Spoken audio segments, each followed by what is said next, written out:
BBA, BCA, BCom computer కోర్సులో 100% placement లభించే ఏకైక డిగ్రీ కాలేజ్ కూకట్పల్లిలోని I3 డిగ్రీ కాలేజ్ 8367215215. భారత క్రికెటర్ హార్దిక్ పాండ్యాకు సంబంధించి గత కొంతకాలంగా జరుగుతున్నటువంటి చర్చ. హార్దిక్ పాండ్యా తన వైఫ్ డివోర్స్ తీసుకుంటున్నారని ఐపీఎల్ నుంచి మొదలైనటువంటి చర్చ మొన్నటి వరకు కొనసాగింది. దీనికి సంబంధించి అధికారికంగా ఇప్పుడు ఒక వార్త బయటకు వచ్చింది. వీరు విడాకులు తీసుకుంటున్నారు హార్దిక్ పాండ్యా. దీనికి సంబంధించి సంచలన విషయాలు కూడా తాజాగా వెల్లడయ్యాయి. అసలు ఎందుకు విడాకులు తీసుకుంటున్నారు, ఇంతకాలం జరిగినటువంటి చర్చకు నాంది ఎక్కడ పడింది, గతంలో ఆయన ఎదుర్కొన్నటువంటి ఐపీఎల్ నుంచి ఎదుర్కొన్నటువంటి ఇబ్బందులు ఏంటి, దీనికి సంబంధించి ఒకసారి చూద్దాం. ముందుగా ఈ విడాకులకు సంబంధించిన విషయాన్ని మాట్లాడదాం. ఈరోజు పేపర్లో వచ్చినటువంటి ఐటమ్ని చదవచ్చు ఒకసారి మనం. అవును, మేము విడిపోయాం. హార్దిక్ పాండ్యా విడాకుల ప్రకటన. భారత ఆల్రౌండర్ హార్దిక్ పాండ్యా తన వ్యక్తిగత జీవితానికి సంబంధించిన కీలక విషయాన్ని వెల్లడించారు. తన భార్య నటాషా స్టన్కోవిచ్తో వివాహ సంబంధం ముగిసినట్లు ఆయన అధికారికంగా ప్రకటించారు. తామిద్దరం పరస్పర అంగీకారంతో విడాకులు తీసుకున్నట్లు పాండ్యా పేర్కొన్నారు.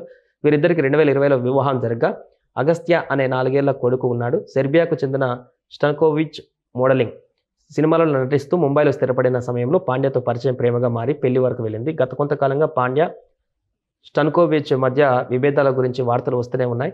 అయితే ఇద్దరు దీనిపైన ఎప్పుడు స్పందించలేదు. మరోవైపు విడాకుల తర్వాత కూడా కొడుకుతో మాత్రం తల్లిదండ్రులుగా తమ ఇద్దరి బంధం కొనసాగుతుందని, అతని కోసం అన్ని బాధ్యతలు తీసుకుంటామని పాండ్యా స్పష్టం చేశారు. సో నటాషాకు హార్దిక్ పాండ్యాకు మధ్య విడాకుల ప్రక్రియ మొదలైందనేటువంటి విషయాన్ని స్పష్టం చేశారు. అధికారికంగా ఇక మేము విడాకులు తీసుకుంటున్నాం, కలిసి ఉండలేమనేటువంటి విషయాన్ని చెప్తున్నారు. బట్ ఇది పూర్తిగా ఏదో వివాదాస్పదమైనటువంటి లేదా కొట్లాటతో జరిగేటువంటి ఇది డివోర్స్ కాదు.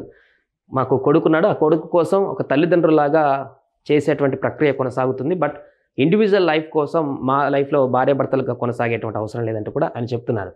సో ఈ విషయం ఇప్పటికిప్పుడు జరిగేది కాదు కాబట్టి ఐపీఎల్ కంటే ముందు నుంచే తను ఈ రకమైనటువంటి స్ట్రగుల్ని ఫేస్ చేస్తున్నాడు కాబట్టి ఐపీఎల్లో తను విఫలమవుతున్నటువంటి సందర్భంలో కూడా ఎన్ని రకాల విమర్శలు వచ్చినా, ఆడియన్స్ ఎన్ని రకాలుగా తిట్టినా, ముంబై ఇండియన్స్ తను ఆడినప్పుడు ఎన్ని సోషల్ మీడియాలో ఎన్ని ట్రోల్స్ చేసినా, గుండెల్లో ఒకవైపు భార్యతో ఉన్నటువంటి విభేదాలు మనసులో దాచుకొని, కుటుంబ పరంగా జరుగుతున్నటువంటి ఆందోళనలు మనసులోనే దాచుకొని, ఆ బాధంతా తనలోనే ఇమిడించుకొని ఐపీఎల్ని ఎంతమంది తిట్టినా ట్రోల్స్ చేసినా ఎక్కడ స్పందించకుండా అటు వరల్డ్ కప్లోకి ఎంట్రీ ఇచ్చి T20 వరల్డ్ కప్లో అద్భుతమైనటువంటి ప్రదర్శన చేసి స్టార్ ప్లేయర్గా T20 వరల్డ్ కప్లో నిలిచి కప్పు తీసుకురావడంలో ప్రధానమైనటువంటి భూమిక పాత్ర పోషించినటువంటి వ్యక్తిగా అందరి మన్ననలు పొందినటువంటి పరిస్థితి. ఇప్పుడు తాజాగా ఈ వార్త బయటకు వచ్చినటువంటి సందర్భంలో వరల్డ్ కప్ గెలిచినటువంటి తర్వాతనే ఎవరైతే ఐపీఎల్లో హార్దిక్ పాండ్యాని హేళనగా చేశారో, ట్రోల్స్ చేశారో, తనని విమర్శించారో వారందరూ కూడా వరల్డ్ కప్ గెలిచిన తర్వాత సారీ హార్దిక్ అంటూ చాలామంది రియలైజ్ అవుతూ కామెంట్స్ పెడుతూ తనకు మద్దతుగా తెలిపి వారి యొక్క అప్పుడు తొందరపాట్లు చేసినటువంటి విమర్శలన్నింటినీ కూడా వెనక్కి తీసుకొని క్షమాపణ కోరారు. ఇప్పుడు తాజాగా ఈ విడాకులు తీసుకుంటున్నామని అధికారికంగా వచ్చినటువంటి ప్రకటన తర్వాత మరింతగా ఉద్వేగానికి గురవుతున్నారు.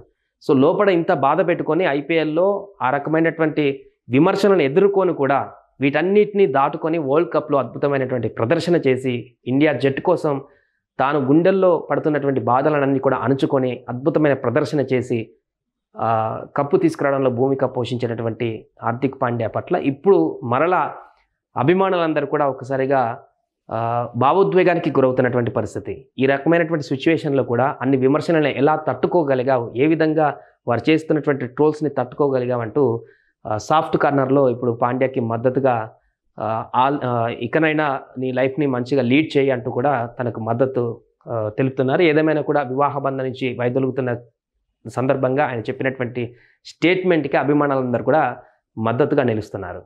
సుమన్ టీవీలో మీ పర్సనల్ అండ్ బిజినెస్ ప్రమోషన్స్ కోసం కింది నెంబర్కి కాంటాక్ట్ చేయండి.